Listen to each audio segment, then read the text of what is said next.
Hey there, and welcome to another episode of the Red Ink Writers podcast. My name is Sandy Butchers. I'm the author and illustrator of the Singularian Grimoire anthologies, and I'm glad you made it back to us as we continue the War of the Words today in yet another episode. I'm Lydia Stevens, author of the Hellfire series and the Ginger Davenport Escapades, and acquisitions editor at Urano Publishing. Red Ink is proud to be an official sponsor of Write Hive, the non-profit writing community, providing free, inclusive events, programs, and resources for writers of all backgrounds.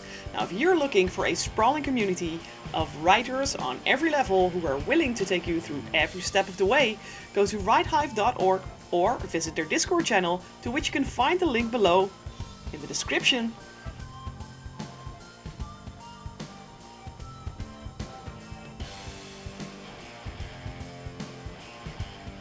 Right, so today we have a very special subject in our podcast because there have been a lot of things going on the web lately.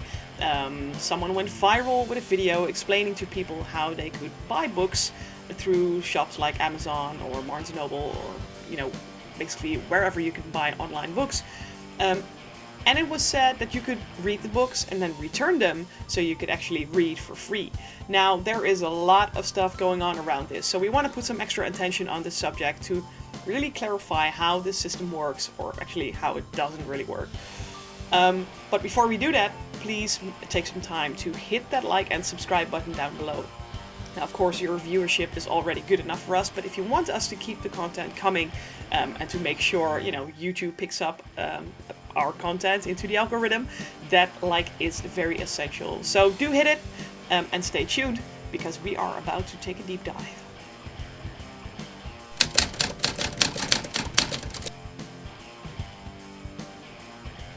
Right, so we are talking about reading books and then returning them. And I am talking about ebooks, by the way. This is not for paperbacks or hardcovers, clearly.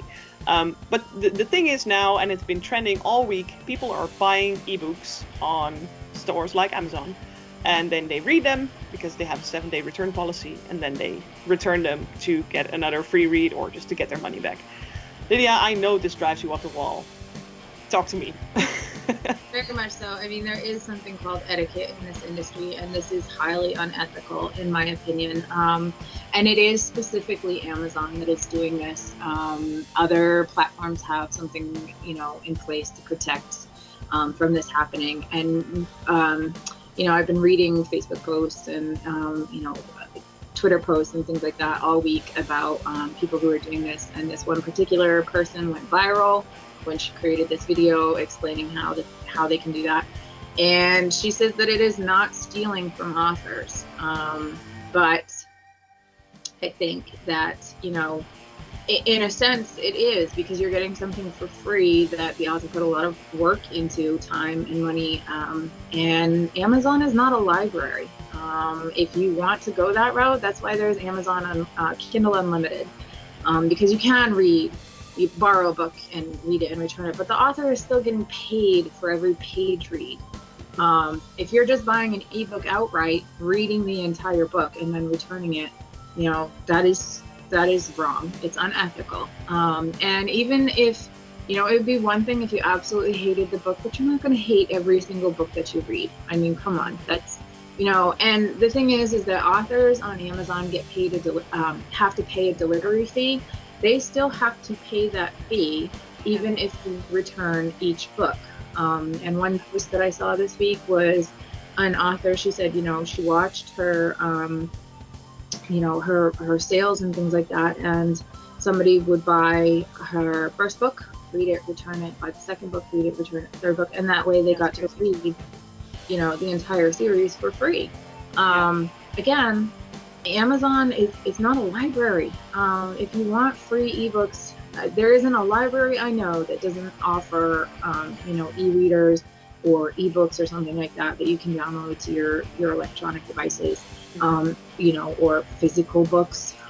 So there's this debate going around of, well, if you buy a physical book, and you don't like it, you can return it to the store. Well, yes, you can. But again, that brings up the question, is that ethical? And somebody compared it to if you buy a shirt that doesn't fit. or you buy a shirt that you don't like.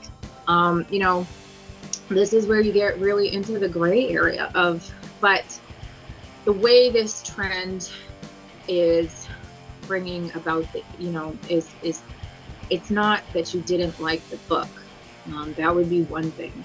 It's that you are now abusing this system to be able to just get. And the thing I is think abuse is absolutely the right word here. I mean, we're not talking about finding loopholes in some sort of law. This is proper abuse. Seriously, yeah. And you know, it's hurting the indie authors. And you know, to quote, you know, it's an author problem. Well, yes, it's an author problem, but you're creating that problem for us. And eventually, like myself, I am now working on going from Kindle Unlimited to just you know, global wide distribution so that this doesn't happen to me. And you know, and unfortunately, you know, we've now seen it in the news outlets that the news has been made aware of this trend, and they have interviewed traditionally published authors, which is great. But the people this is hurting the most, I think, are the indie authors, the ones who are making pennies on the dollar, and they're not, you know, after royalties and all of the fees that are accrued from Amazon, and now, you know, is basically we're expected to offer this content for free. There is no policy in place that, you know, if you buy book one and you read it and you return it, you know, somebody mentioned if you buy the first book in a series, read it and return it, and you didn't like it, you know, you shouldn't be able to buy book two. Yeah. You know, I maybe, think there's also been a petition going around that that pleads to bring down the return time from a full week to 48 hours or something. Like if you want to return your ebook, you have 48 hours, because that's also sort of cuts down the time you can spend on actually reading the book. Like a week, you can finish a book in a week. I mean, yeah, sure, we can finish a book in a day if we have to, and you know, we really sit down for it. But you really sort of cut back on the amount of people who I think would then actually return the book, because 48 hours, I mean, you know. It would give you the chance to start the book, and you could find out, you know, do you genuinely dislike this book? You know, because if you do, then you're going to stop reading it. You know, and then, you know, go ahead. But the likelihood that, you know, you would actually have the time to read, you know, after work and social or family, like whatever, sit there and read the whole book. And there are avid readers like that. But I think that this would deter people. You know, there are so many different ways that Amazon could really work to push to protect authors and readers. You know, that is also why there's a review system. You know, and that in itself has its issues. You know, where you have, you know, spammers that go on and they leave the 1-star review just because they trolls, you know, the internet trolls. Yeah, I mean, and there's a whole other debate about, is it ethical to leave, you know, a bad review if you didn't like the product. I am personally an advocate for, if you really didn't like something, yes, leave the review that you think is appropriate for but leave that. some constructive feedback, please. Thank you. Exactly. Exactly. And this is where we're talking about etiquette in the industry.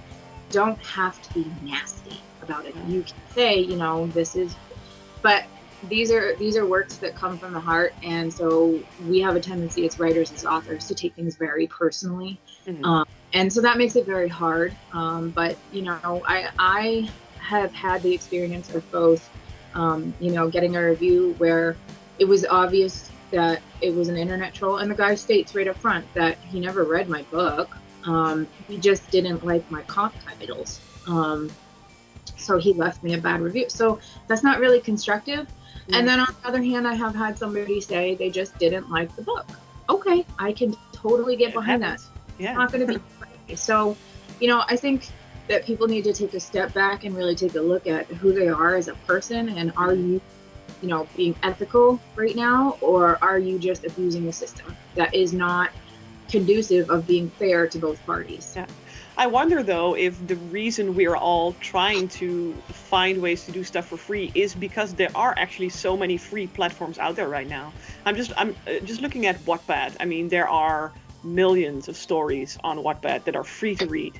Actually, they're even being plagiarized as we speak on websites who just take stuff from Wattpad to just distribute it again for free. There is Medium, there is Radish, there's all these things. There people can just, you know, get their fill on stories, crappy stories, good stories, doesn't matter. They are out there. And now, I don't know, in a way, I'm feeling like we are just getting spoiled. We are just too spoiled Yeah. to realize that, if you want something, I'm sorry, you're gonna have to pay for it. Yeah. Even with these free platforms still in existence, if you want something, and even if you could appreciate the effort someone puts into their work. I mean, you don't want to go to your day job every day and then by the end of the day hear, well, you're not going to get paid, but thanks for working. Yeah. It stuff just doesn't work like that. So I really wonder where in time we sort of lost that connection to, if you want something, we live in a world, sadly, where money is how we express the value of things. I heard somebody once call, some of the younger, in the entitlement age, Mhm. and Yeah. in a way, I can see why that nickname was sort of, given to this day and age. I don't like to get into the whole generational debate thing, though. I think that we all have our own issues and we have our own, social norms that we've grown Oh up yeah. on. I do think that, I personally, my writing isn't my living right now. Would I like it to be someday? Yes. Right now, I just write because of the joy of it, and how happy it makes me. But I have always had ambitions to be traditionally published. I self-publish my works right now, but you know, I can see the people that this is hurting, and I see it all over social media. And this Hmm. is livelihood, and you are essentially stealing their income when you do this, when you hop onto this Yeah. trend. So And I it's think and it's not even about the returning the money. It's that extra fee you have to pay as a writer. It essentially it will cost writers money if yes. you return those books. And that's, like, I can get behind the return a book. I prefer you don't do it, but if you have to do it, fine. Mhm. You know what? You do it. But it's the thing that I would then, as an author, have to pay a fee because you returned the book. So basically, your asshole behavior is costing me money. And Mhm. how can we even sit down, keep a straight face, and saying, well, that's just how it is? I can't. I seriously can't. No, and that's just it. Is that it is, it's it's so frustrating because Hmm. look at the amount of money that we already put into creating a book. You've got the cover costs, you've got the The editing editors, costs, yeah. you've got the, your time costs money, that you're not working on something else Hmm. that you're getting paid for it. Yeah. Sometimes Um, you have ARC readers going on. I mean, beta readers who ask money. Yeah. yeah, so this is it's such a frustrating trend going on right now, and it's I really hope that some of these petitions can bring light to to Amazon. And someone, I actually read a post the other day, said Amazon doesn't really pay attention to petitions, and then they listed the contact people, the contact emails for people at Amazon, because Hmm. apparently they don't like getting inundated with emails. So that is going around, that Hmm. indie authors, or authors in general, need to email Amazon and say, hey, this isn't right, so that eventually it gets bombarded enough that Amazon has to maybe reevaluate its policies. But Well, we'll there's a see. good call to action. Yes, exactly. So I mean, we'll see how this unfolds in the Hmm. next couple of weeks. I'm hoping that, as powerful as social media can be, the people who are combating this, with the stop stealing from authors posts and things like that, it can really make people stop and think about, the ethical choices that they're making in terms of, entertainment consumption. Hmm. Um, so, we're going to see what happens. But in terms of etiquette in this industry, I'm going to have to firmly stand on the side of, I don't think that this is morally and ethically right. Hmm. There needs to be a better policy in place to protect both readers and the authors. Right. Yeah. And until that policy is actually there, just don't return your books. Use your local library. Yes. Yeah, exactly. Yeah. All right. Well, that was an episode with a pretty big morale today. So I hope you get your own opinion on it. Feel free to leave your opinion on the subject down below in the comments. And as always, you've got this, even if you don't know what the fuck you're doing. See you next week, guys.